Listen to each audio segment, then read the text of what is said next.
चलिए नेक्स्ट खंड ब की आंसर की देखते हैं कि इसको किस ढंग से सॉल्व करना था आपको। 11वां प्रश्न पूछा गया है कि सूत्र परावर्ती विधि से भाग दीजिए। तो सूत्र परावर्ती विधि से भाग देना बहुत ही इजी है और मैंने ये अच्छे ढंग से आपको सिखाया हुआ है। इसके अंदर देखो 123 का भाग देना है तो आधार क्या है 100, यानी विचलन इसका आ गया 23। 123 में से 100 घटाएंगे तो क्या आएगा 23। 3 खंड बना दिए होंगे, प्रथम खंड, मध्य खंड और तृतीय खंड। इसके अंदर आपको 123 लिखना है, यानी भाजक जिसका भाग देना है वो सबसे प्रथम खंड में। इसका जो विचलन है वो नीचे लिखना है, ये विचलन है 23 और नीचे आपने लिखा होगा इसका परावर्तित अंक। परावर्तित अंक, तो परावर्तित अंक का मतलब होता है जो विचलन होता है उसका जो चिन्ह है वो बदलना है, यानी 23 का जो प्लस वाली संख्या उसको क्या करेंगे माइनस वाली। तो 2 के ऊपर माइनस लगा दिया, 3 के ऊपर माइनस, यानी एक तरह से ये विनकुलम चिन्ह है ऋणात्मक जो दर्शाता है। अब तृतीय खंड के अंदर आपने 2 अंक लिख लिए होंगे क्योंकि आधार के अंदर 2 शून्य है। तो 8 और 5 है वो इसके अंदर लिख दिए, 148 ये आ गया मध्य खंड के अंदर। आपने भाग दिया होगा इस ढंग से, सबसे पहला अंक नीचे रख लिया और इसका जो आंसर है वो आ गया होगा 121 और शेषफल आ गया 2। ये मैंने अच्छे ढंग से समझाया हुआ है। नेक्स्ट देखते हैं 12वां आपको पूछा है कि बिना विभाजन प्रक्रिया किए हुए आपको पता लगाना है कि इसका दशमलव प्रसार है वो शांत है या अशांत। तो यहाँ पे आपने हर के अभाज्य गुणनखंड किए होंगे। 80 के जो अभाज्य गुणनखंड है वो इस ढंग से आपको करने थे, 2 × 2 × 2 × 5। तो 2 और 5 जब दिखते हैं, यानी 2 के ऊपर घात 4 है और 5 के ऊपर घात 1 है, तो हर है वो क्या है 2 की घात m और 5 की घात n का रूप है। इसका मतलब होगा 60 बटा जो 80 है वो दशमलव प्रसार कैसा होगा शांत। यदि 2 की घात m और 5 की घात n का रूप नहीं बनता है तो अपन कहते हैं दशमलव प्रसार अशांत है। नेक्स्ट आपको पूछा था चाप की लंबाई। तो चाप की लंबाई के लिए आपको दे रखा है त्रिज्या और केंद्रीय कोण दे रखा है 90। तो r दे रखा है 14 सेंटीमीटर और थीटा है वो 90। यहाँ मैंने थोड़ा शॉर्ट तरीके से किया है, आपने विस्तृत रूप से जैसा मैंने सीखा है वैसा किया होगा। यहाँ मैंने जल्दी सिर्फ आपको आंसर की बताना है कि प्रत्येक प्रश्न का उत्तर क्या आ रहा है और आपने किया है वो उत्तर है वो सही है या गलत है, ये आपको जांच करना है। व्यवस्थित करने का जो तरीका है वो मैंने अन्य वीडियो में आपको पहले बताया हुआ है, उसी ढंग से करना है। जैसे आर है तो यहाँ लिखना है कि त्रिज्या है वो आर है, केंद्रीय कोण थीटा है वो 90 है। अब चाप की लंबाई का सूत्र होता है थीटा बटा 360 2πr। अब थीटा की जगह आपने 90 लिख लिया, इस ढंग से सॉल्व किया होगा तो उत्तर आया होगा 22 सेंटीमीटर चाप की लंबाई। नेक्स्ट है 14वां प्रश्न आपको पूछा है कि शंकु का संपूर्ण पृष्ठीय क्षेत्रफल। तो शंकु का संपूर्ण पृष्ठीय जो क्षेत्रफल है उसके लिए सूत्र लगाया होगा πr bracket r plus l। इसके लिए आपको सब दे रखा था कि शंकु का व्यास है वो 14 मीटर है, तो त्रिज्या निकाली होगी आपने 7 मीटर, क्योंकि जो व्यास का आधा होता है वो क्या होती है त्रिज्या। l दे रखी है आपको शंकु की तिर्यक ऊंचाई 25 मीटर। तो ये आपने सब सूत्र के अंदर लिख लिया होगा, पाई की जगह 22/7, r की जगह 7 और r की जगह वापस 7 आ गया, l की जगह 25। इस ढंग से सॉल्व किया तो आ गया 704 वर्ग मीटर। नेक्स्ट 15वें प्रश्न के अंदर आपको खंबे की चारों ओर का क्षेत्रफल पूछा था। उसके अंदर आपको पाइथागोरस प्रमेय का इस्तेमाल करके इसके चारों ओर ये जो क्षेत्रफल बनता है वो आपको निकालना था। तो यहाँ पे एक समकोण त्रिभुज दिख रहा है ABC, इसके अंदर पाइथागोरस प्रमेय लगा दी, AC² बराबर AB² प्लस BC²। तो AC की जगह 10 है और AB है वो कितना है अपने पास 8। तो वर्ग कर दिया, 10 का 100 हो गया, 8 का 100 डिस्टेंस से पक्षांतर किया तो R का मान कितना आया 6। R का मान 6 आने पर आप इजीली खंबे की चारों ओर का क्षेत्रफल निकाल सकते हैं πr² से। पाई की जगह आपने 3.14 रखा तो भी ठीक है, 22/7 से भी करोगे तो उत्तर आएगा 113.04 वर्ग मीटर। नेक्स्ट है पार्ट सी, भाग जो स है उसके अंदर 16वां प्रश्न आपको पूछा गया था। सबसे पहले कि एक द्विघात बहुपद दे रखा है उसके आपको शून्यक निकालना है और शून्यक और गुणांकों के बीच संबंध की सत्यता की जांच करना था। तो सबसे पहले आपने द्विघात बहुपद लिया होगा, अपने गुणनखंड विधि से शून्यक निकाल दिए होंगे। गुणा करने पर तो 15 आना चाहिए और घटाने पर 2 आने चाहिए। तो 5 और 3 टुकड़े आ गए, एक माइनस में लिखा एक प्लस में लिखा, इस ढंग से सॉल्व किया होगा। x कॉमन आ गया तो x -5, फिर 3 कॉमन आया तो x -5, x -5 वापस कॉमन आया तो x +3, इस ढंग से सॉल्व किया तो शून्य का आ गया आपके 5 और x बराबर -3। फिर बहुपद के शून्य का अपन के कितने मिले 5 और -3। अब आपको जांच करना है, तो जांच करने के लिए आपने लिखा होगा कि शून्यकों का योग, शून्यकों का योग किया 5 और ये माइनस में है तो माइनस आ जाएगा, तो 5 -3 कितने हो गए 2। इसी प्रकार शून्यकों का जो गुणा है वो 5 × -3 करेंगे तो माइनस क्या आ जाएंगे 15। ये तो आपने जो सीधा योग और गुणा किया। अब आपको पुनः आपको सूत्र से करना जांच। तो सूत्र से करेंगे तो शून्यकों का योग क्या होता है -b/a, यानी कि -x का गुणांक बटा x² का गुणांक। तो x का गुणांक क्या है यहाँ पे देखिए इस बहुपद के अंदर x का गुणा क्या, माइनस का 2, तो माइनस का 2 लिखा मैंने यहाँ पे -2, और सूत्र का माइनस, तो इस टर्म में माइनस माइनस हो जाएगा प्लस, तो आ गया आपके पास 2। तो शून्यकों का योग किया था तो भी अपने 2 आ रहा था, और सूत्र से किया तो भी क्या आ रहा है, 2। इसी प्रकार शून्यकों का गुणा किया तो शून्यकों का गुणा होता है सूत्र में अचर पद बटा एक्स स्क्वायर का गुणा। तो अचर पद अपने दे रखा है ये -15, तो ये आपने लिखा होगा -15 बटा 1, एक्स स्क्वायर का गुणांक 1 है यहाँ, तो आ गया यहाँ पे -15। देखिए यहाँ अपन ने डायरेक्ट किया था गुणा शून्य का, तो भी आ गया -15, और इसी प्रकार भी -15। इस प्रकार कह सकते हैं कि गुणांकों और शून्यकों के बीच संबंध है वो सत्य है, ये आपने लिख लिया होगा। नेक्स्ट 17वां प्रश्न आपके दे रखा है समांतर श्रेणी से संबंधित, जिसके अंदर आपको दूसरा पद और तीसरा पद दे रखा है। तो मैंने लिख दिया कि सबसे पहले आपको लिखना पड़ेगा कि माना समांतर श्रेणी का प्रथम पद ए और सार्वंतर डी है, उस ढंग से फिर आपने A2 और A3 जो दिया रखा है वो लिख लिया 24 और 28। अब A2 होता क्या है, A प्लस डी, और A3 क्या होता है, A प्लस 2D। an बराबर a प्लस n माइनस 1, और d से मैंने बताया हुआ है कि 2 आता है तो 1 कम करना, 3 आता है तो 1 कम करना है, तो 2 आ गया। डायरेक्ट समीकरण बना सकते हैं, 24 और 28 लिख दिया। समीकरण नंबर 1, समीकरण नंबर 2, समीकरण 2 में से 1 को घटाने पर घटाया तो इस ढंग से a कैंसिल हो गया और d आ गया, d का मान आ गया 4। d का मान समीकरण 1 में रखा तो इस ढंग से अपने मिल गया a का मान 20। तो a और d आने पर इजीली आप 61 पदों का योग निकाल सकते हैं। तो 61 पदों का योग निकालने के लिए आपने Sn वाला सूत्र लगाया होगा, Sn बराबर n/2 bracket 2a plus n minus 1 और d। जहाँ जहाँ आपके सभी n, a और d है वो सब मान रख लिए। तो इस ढंग से मान रखने पर आपके मान आ गया होगा 8540, इसका उत्तर।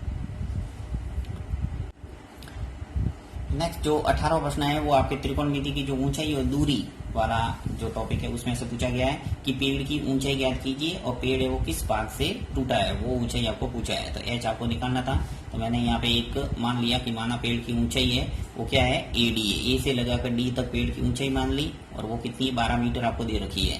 फिर A और B खड़े पेड़ की ऊंचाई, यानी B भाग से टूटा है पेड़, तो खड़े भाग की जो ऊंचाई है वो मैंने H मान लिया। तो जो बचा हुआ टूटा हुआ भाग कितना हो गया, 12 माइनस H, क्योंकि टोटल ऊंचाई कितनी है, 12 है। तो इस ढंग से टूटे हुए भाग, टूटे पेड़ का भाग है वो आ गया BD, B से लगाकर D तक, वही होगा B से लगाकर C तक, ये दोनों सेम होंगे, तो 12 माइनस H। अब आप त्रिकोणमिति जो अनुपात है उस ढंग से लाल बटा कक्का से इजीली लिख सकते हैं कि लंब बटा कर्ण। लंब बटा कर्ण क्या होता है, लंब और ये कर्ण। तो लंब बटा H बटा 12 माइनस H साइन 30, और साइन 30 का मान होता है 1/2। इस ढंग से सॉल्व किया, वज्र गुणन किया तो आपके H का मान निकल के आ जाएगा इजीली, H बराबर 4 मीटर।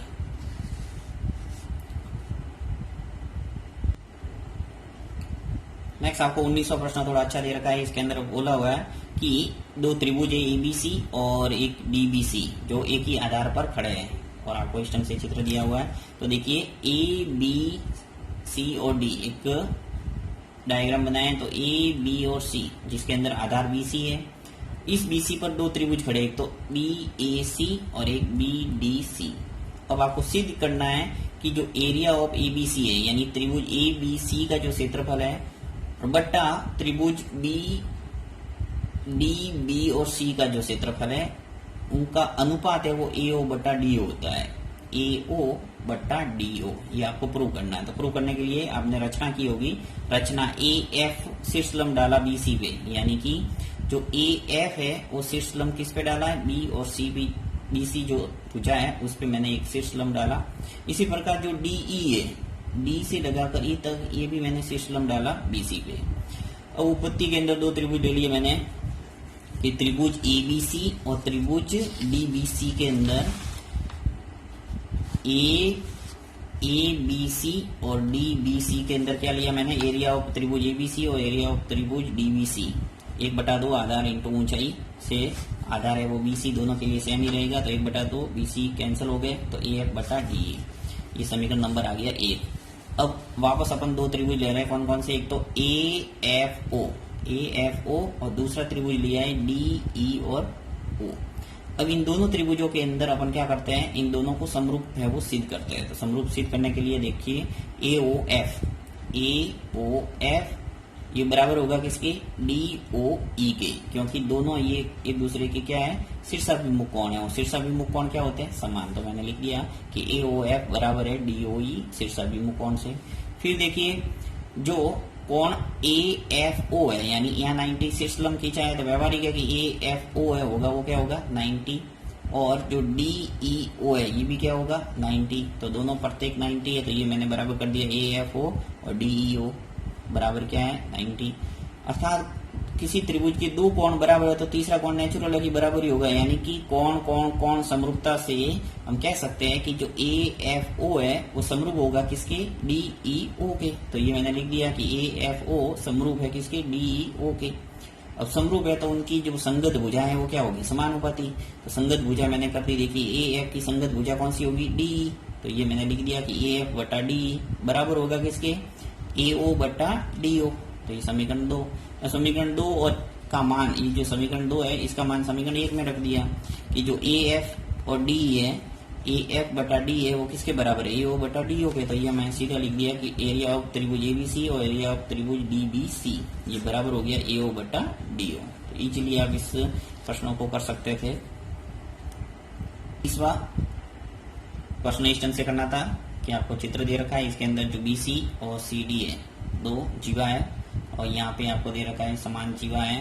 तो एक चतुर्भुज ABCD जिसमें AB और AC और AD ये बराबर दे रखा है। सीधा आपको करना है कि जो BAD है, BAD ये बराबर है 2 टाइम्स ऑफ कोण BDC, BD और C, यानी इस कोण के प्लस CBD, CB और D इस कोण के, इन दोनों कोणों का योग है वो बराबर है BAD के। तो इस ढंग से इसके लिए रचना की, B को D से मिलाया, B को D से मिला दिया। इस ढंग से आपको उत्पत्ति के चरण लिखना चाहिए कि कोण BAC, जो BAC है वो बराबर होगा 2 टाइम्स ऑफ BDC के। पर में आपने 12.8 पढ़ी होगी, उससे मैंने लिख दिया ये डायरेक्ट। इसको थोड़ा विस्तार रूप से करना मैंने बताया हुआ आपको अच्छे ढंग से, तो आपको उस ढंग से लिख के इसको सिद्ध करना था। तो ये देख सकते हैं आप, स्क्रीनशॉट ले लेना इसका और आप इसको देख सकते हैं। नेक्स्ट 21वें प्रश्न जो है वो 13.2 में से दिया हुआ था, और इसके अंदर आपको लिखना है, सबसे पहले दिया हुआ है कि अंदर त्रिभुज ABC की भुजा BC को P एवं AB व AC को बढ़ाने पर क्रमशः Q व R पर स्पर्श करती है। तो सिद्ध करना है कि जो AQ है वो 1/2 AB BC और C है। ये थोड़े हाई लेवल के प्रश्न कह सकते हैं आप। तो किसी बाह्य बिंदु से उत्पत्ति के अंदर आपको लिखना है कि किसी बाह्य बिंदु से स्पर्श रेखा की लंबाई समान होती है। किसी भी बाह्य बिंदु से स्पर्श रेखा की लंबाई वो समान होती है, तो अपन कह सकते हैं कि AQ बराबर AR है, यानी जो AQ है वो बराबर AR के। इसी प्रकार जो BQ है वो BP के बराबर है, इसी प्रकार CP है वो CR के बराबर है। ये सभी समीकरण लिख दिए तीनों। अब AQ प्लस AR है वो किसके बराबर होता है AB plus BQ plus AC plus CR के। अब इसको सरल करने पर आप इजीली AQ बराबर 1/2 AB BC और CA ला सकते हैं। नेक्स्ट जो 22वां प्रश्न है वो रचना वाले टॉपिक में से, और इजीली आपको एक परिगत वृत्त की रचना करने के बारे में बोला था। तो इसके अंदर आपको एक त्रिभुज की BC की भुजा 6 सेंटीमीटर दे रखी थी, AB है वो 5 सेंटीमीटर दे रखा था। सबसे पहले आपने BC 6 सेंटीमीटर खींच लिया होगा, और इस बिंदु B पे 60 डिग्री का कोण आपने प्रकार से इजीली बना दिया होगा, और फिर बिंदु B से छाप काटा होगा 5 सेंटीमीटर का, A आ गया होगा। A को C से मिलाने पर एक अभिष्ट त्रिभुज ABC प्राप्त हुआ। उसके बाद में भुजा BC और AC का समद्विभाजन किया तो बिंदु O प्राप्त हो गया। इस O को केंद्र मानते हुए A तक प्रकार को खोला होगा और इस प्रकार से एक वर्त खींचा होगा। तो ये परिगत वर्त की रचना हो गई। अब रचना के चरण अपनी भाषा में लिख सकते थे, ये मैंने बताया हुआ प्रश्न। नेक्स्ट 23वां प्रश्न आपको पूछा है लघु वर्तखंड का क्षेत्रफल। तो लघु वर्तखंड का क्षेत्रफल निकालने के लिए आपको त्रिज्या दे रखी है R, इसके अंदर 21 सेंटीमीटर दे रखा है, और केंद्रीय कोण थीटा है वो क्या दे रखा है 90। सूत्र होता है थीटा बटा 360 पाई R square minus 1/2 R square sine theta. तो आपने सभी ये रख के हल किया होगा तो उत्तर आया होगा 126 वर्ग सेंटीमीटर। अपने हिसाब से ये काट सकते हैं, कोई काटने का रूल्स नहीं है, आप कैसे भी करके इसका उत्तर है वो 126 वर्ग सेंटीमीटर लाना था। नेक्स्ट आपको दे रखा है गोले की त्रिज्या, बेलन की त्रिज्या और ऊंचाई दे रखी है। आपको पूछा है बेलनों की संख्या। तो बेलन की संख्या निकालने के लिए दोनों के आयतन को बराबर कर दो, और बेलनों की संख्या वो बराबर होगी गोले के आयतन के। तो गोले का आयतन बराबर है n इंटू बेलन का आयतन। तो बेलन की संख्या बराबर क्या हो जाएगा गोले का आयतन बटा बेलन का आयतन। तो गोले का आयतन क्या होता है 4/3 पाई R क्यूब, और बेलन का आयतन होता है पाई R स्क्वायर H। यहाँ दोनों की त्रिज्या दे रखी है, तो एक की R1 मान लो, एक की R2 मान लो। तो दोनों की त्रिज्या 9 सेंटीमीटर 3 सेंटीमीटर सब ये मान रख लिए। और ऊंचाई रख ली 6। तो इस ढंग से सॉल्व किया इसको तो पूरा आ गया 18 बेलन, यानी टोटल बेलनों की संख्या कितनी आ जाएगी आपकी 18। ये आपके उत्तर है। नेक्स्ट प्रायिकता का प्रश्न बहुत ही इजी आ गया है कि आपको टोटल गेंद दे रखी है, सफेद गेंद की संख्या 5 दे रखी है, लाल गेंद की संख्या 2 और काली गेंद 3 दे रखी है। कुल गेंद कितनी हो गई 10। आपको पूछा है कि सफेद गेंद प्राप्त होने की प्रायिकता, तो सफेद गेंद प्राप्त होने की प्रायिकता आपने सूत्र लगाया होगा अनुकूल परिणामों की संख्या बटा कुल परिणामों की संख्या। तो सफेद गेंद कितनी है टोटल 5 है और कुल परिणाम कितने हैं 10, यानी कुल गेंद 10 है। तो 5/10 सरल किया तो 1/2 आ गया। लाल गेंद इसी प्रकार प्राप्त होने की प्रायिकता क्या हो जाएगी 2/10 और काली गेंद प्राप्त होने की प्रायिकता हो जाएगी 3/10। सबने किया होगा ये तो। फिर 26वां प्रश्न आपके आता है ग्राफ से संबंधित, जो कि ये मैंने अच्छे ढंग से समझाया था, वही आपके आ गया है। तो देखिए 26वां प्रश्न, दो समीकरण दे रखे 4x - 5y बराबर 20 और दूसरा समीकरण दे रखा था 3x + 5y बराबर 15। समीकरण नंबर 2 नाम दे दिए। समीकरण 1 को हल किया, x बराबर समीकरण लाया और सारणी फर्स्ट बनाई।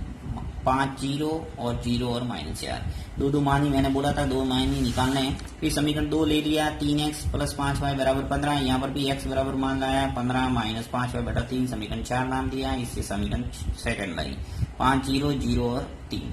अब यहाँ पे जब ग्राफ खींचोगे तो आपके ग्राफ है वो इस ढंग से मिलेगा आपको। x अक्ष y खींच के 5 और 0 पे ये एक दूसरे को प्रतिच्छेदित करेंगे और प्रतिच्छेदित बिंदु ही क्या होता है उसका उत्तर होता है। तो 5 और 0 इसका क्या आ गया उत्तर। तो इस ढंग से उसका अंतिम आंसर लिखना था आपको, क्या था x बराबर 5 और y बराबर 0 इसका उत्तर है।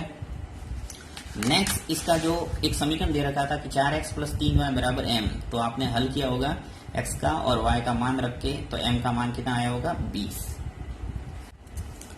नेक्स्ट त्रिकोणमिति का ये रूट वाला सवाल है। मैंने बोला था 100% रूट वाले सवाल आते हैं और आ गया। देखिए इसके अंदर आपको कुछ नहीं करना था, विपरीत चिन्ह से ऊपर नीचे गुणा करना था। देखिए +1 + sin theta, left hand side ले ली। सबसे पहले 1 - sin a +1 + sin a, तो 1 + sin a दे रखा है तो ऊपर आपको ऊपर नीचे विपरीत चिन्ह से गुणा। 1 - sin a, 1 - sin से ऊपर नीचे गुणा किया, स्क्वायर हो गया, a² - b² का फॉर्मूला लगा। तो इस ढंग से अंतिम जो आ गया इसका पद है वो 1 - sin a बट्टा cos a।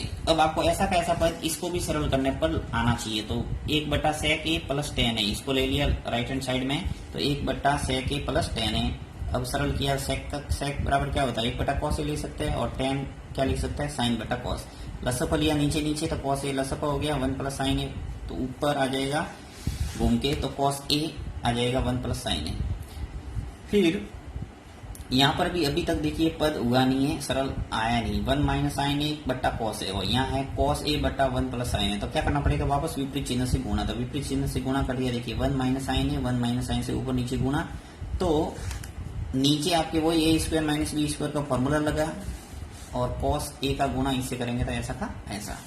Next cos a और ब्रैकेट 1 - sin a ऊपर आ जाएगा और नीचे आपके फॉर्मूला लगा sin² थीटा + cos² थीटा वाला, नीचे आ जाएगा cos² a। cos a से cos a कैंसिल हो गया था 1 - sin a बट्टा cos a, और इसी प्रकार यहाँ पर भी देखिए 1 - sin a बट्टा cos a, तो दोनों बराबर हो गया था, लेफ्ट हैंड साइड बराबर राइट हैंड साइड। नेक्स्ट प्रश्न, सेकंड प्रश्न इसी का। देखिए मैंने स्पष्ट रूप से बोला था कि ये 7 वाला बहुत ही इंपॉर्टेंट प्रश्न है, कई बार आपको बोला गया और मैंने बताया था वीडियो के अंदर भी, तो आपने 100% इसको किया होगा और बहुत ही सिंपल भी है। तो लेफ्ट हैंड साइड लिया, देखिए sin थीटा + cos थीटा का होल स्क्वायर और cos थीटा + sec थीटा का होल स्क्वायर, दोनों को ले लिया। यहाँ पे a + b का होल स्क्वायर फॉर्मूला लगा, a² + b² + 2ab और a² b² + 2ab, यानी कि a और b की जगह ये सब मान रख लिए। फिर sin² थीटा cosec² थीटा ऐसा कैसा रखा, sin थीटा ऐसा कैसा, cosec थीटा का उल्टा होता है 1/sin, तो sin से sin कैंसिल हो गया। इसी प्रकार यहाँ पर भी sec का उल्टा कर दिया 1/cos, cos से cos कैंसिल हो गया। फिर एक सूत्र यहाँ लगा cosec² थीटा की जगह लिख सकते हैं 1 + cot² थीटा, और यहाँ पर एक सूत्र यहाँ पे लगा sec² थीटा बराबर क्या होता है 1 + tan² थीटा। तो sin² थीटा के पास में cos² थीटा लाना था और ये 1 2 और ऐसे करके सभी योग करेंगे तो आ जाएगा 7। 1 + tan² थीटा cot² थीटा, इसका आ गया राइट हैंड साइड। 28वां प्रश्न पूछा है कि x अक्ष पर वो बिंदु ज्ञात कीजिए जो a और b से समान दूरी पर स्थित है, यानी जो बिंदु दे रखे हैं उनसे समान दूरी पर स्थित है। तो आपको मानना था कि माना x अक्ष पर अभिष्ट बिंदु p, x और 0। मैंने स्पष्ट बोला था कि या तो x अक्ष वाला पूछा जाता है या y अक्ष पर वो बिंदु पूछा जाता है। ये भी आपको 100% आने का बोला था मैंने, वो आ गया। तो बिंदु p मान लिया कि x और 0 दिए गए बिंदु a और b से समान दूरी पर स्थित है, तो पी ए बराबर पी बी, समान दूरी स्पष्ट बोला प्रश्नानुसार। अब दूरी सूत्र लगा दी, x2 माइनस x1 का whole square plus y2 minus y1 का होल स्क्वायर बराबर इसी प्रकार दूसरी तरफ भी सब मान रख के जब सरल किया वर्ग करने पर तो आपके x का मान आ जाएगा -6। तो अभिष्ट बिंदु आ गया p -6 0। तो देख सकते हैं आप इन सब प्रश्नों को इस ढंग से हल करना था।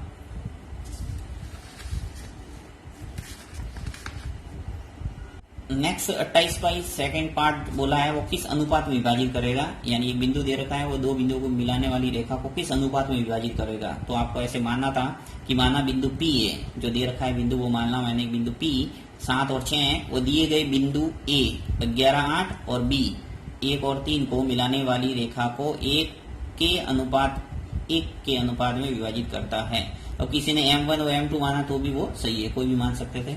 तो यहाँ पे अभिष्ट जो विभाजन सूत्र है वो आपने लगा दिया कि P x y बराबर क्या होता है M1 x2 plus M2 x1 बटा M1 plus M2, M1 y2 plus M2 y1 बटा M1 प्लस M2, ये विभाजन सूत्र है। अब ये सभी मान रख लिए, P x y यहाँ दे रखा है 7 और 6, ये बिंदु है अभिष्ट जो इसको A और B को मिलाने वाली रेखा को के इस अनुपात में विभाजित कर रहा है। तो ये सब मान रख लिए।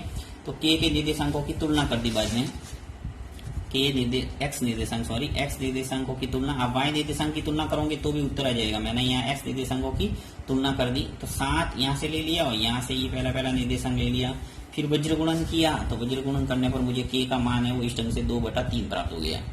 अतः अभिष्ट अनुपात k अनुपात 1 है, तो k की जगह 2/3 लिख लिया और 1, तो अनुपात आ गया 2:3। ये आपके उत्तर है।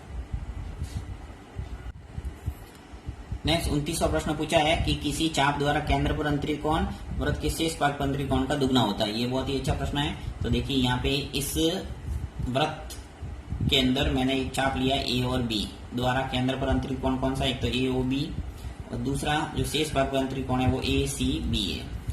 ये दिया हुआ के अंदर लिख दिया। फिर नेक्स्ट सिद्ध करना है आपको कि कौन AOB है वो 2 टाइम्स ऑफ ACB है, AC और B ये कौन है वो इसका दुगना है। इसके लिए रचना कर दी कि बिंदु C को O से मिलाया, बिंदु C है उसको O से मिलाया तथा P तक बढ़ाया, इसको ही आगे बढ़ा दिया P तक। फिर आपको करना था उत्पत्ति के अंदर। उत्पत्ति के अंदर मैंने लिखा है कि त्रिभुज AOC में OA और OC एक ही वृत्त की त्रिज्या है। OC और OA क्या है, एक ही वृत्त की त्रिज्या हुई, और एक ही वृत्त की त्रिज्या यानी ये भुजा समान होगी। तो जब दो भुजा समान होती है तो उसको क्या बोला जाता है, समद्विबाहु त्रिभुज। और समद्विबाहु त्रिभुज में कोण क्या होते हैं, समान। तो यहाँ पे AC और O ये कोण और OAC यानी ये कोण, दो सम्मुख कोण क्या होंगे, समान। ये मैंने समान कर दिए दोनों। और AOP जो बहिष्कोण है इस त्रिभुज का, OCA का जो बहिष्कोण है AOP, ये बहिष्कोण है वो दोनों अंतराभिमुख अंतःकोणों के योग के बराबर होगा। तो मैंने बराबर कर दिया। देखिए कोण ACO और कोण OAC इन दोनों कोण के बराबर समीकरण 1 व 2 बना दिया। समीकरण 1 से AOP बराबर क्या आ जाएगा, कोण ACO और कोण ACO। तो ACO दोनों मिलके क्या हो गए, 2 टाइम्स ऑफ ACO। इसी प्रकार अपन निकाल सकते हैं BOPB, और BOPB आ सकता है 2 टाइम्स ऑफ BC और O। तो समीकरण 3 और 4 को जोड़ दिया, तो समीकरण 3 और 4 को जोड़ेंगे तो कोण ऑफ AOB बराबर आ जाएगा 2 टाइम्स ऑफ ACB। यही आपको प्रूव करना है।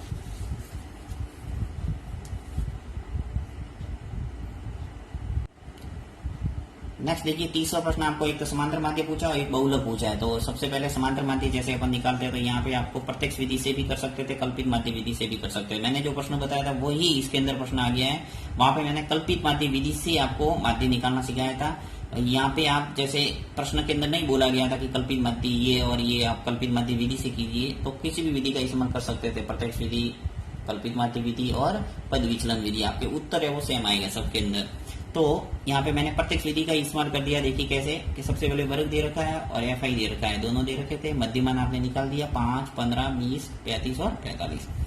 FI XI निकाला सीधा, FI का गुणा XI से करके गुणा करके लिख लिया सभी और इनका योग कर दिया। सिग्मा FI XI 930 आ गया और यहाँ का FI का योग किया तो सिग्मा FI वो आ गया 40। सूत्र समांतर माध्य प्रत्यक्ष विधि का ये सूत्र होता है सिग्मा एफ आई एक्स आई बटा सिग्मा एफ आई। ऊपर आ गया 930 और नीचे आ गया 40। जब इसमें 930 के अंदर 40 का भाग देंगे तो आ जाएगा 23.25, ये उत्तर आएगा समांतर माध्य का। आप देख लेना आपके कितना आया है। नेक्स्ट बहुलक। बहुलक के लिए आपको करना था कुछ, सारणी के अंदर कोई बनाना नहीं था, डायरेक्ट आप बहुलक भी निकाल सकते थे। यहाँ सर्वाधिक बारंबारता 13 है, जिसके संगत वर्ग अंतराल है वो 20 से 30 है। देखिए एफ में आपने देखा होगा सर्वाधिक बारंबारता 13 है, इसके संगत जो ये वर्ग अंतराल है वो क्या है 20 से 30। तो यहाँ लिखना था आपको कि जिसके संगत वर्ग अंतराल 20 से 30 है अतः बहुलक वर्ग है वो क्या है 20 से 30। तो यहाँ से आप सब एल F1 वगैरह सब निर्धारित कर सकते हैं। यहाँ बहुलक का जो सूत्र होता है L plus F1 minus F0 बटा 2F1 minus F0 minus F2 into H। तो आपने सब मान रखा तो इस ढंग से सरल किया होगा तो बहुलक का जो उत्तर है वो आया होगा आपके 23.33। अब आपको सभी प्रश्नों के उत्तर है वो अपने हिसाब से पेपर में आपने लिखा होगा, नहीं लिखा होता आपको याद होगा, तो आपको चेक करना है कि आपके कितने नंबर आने की संभावना बन रही है।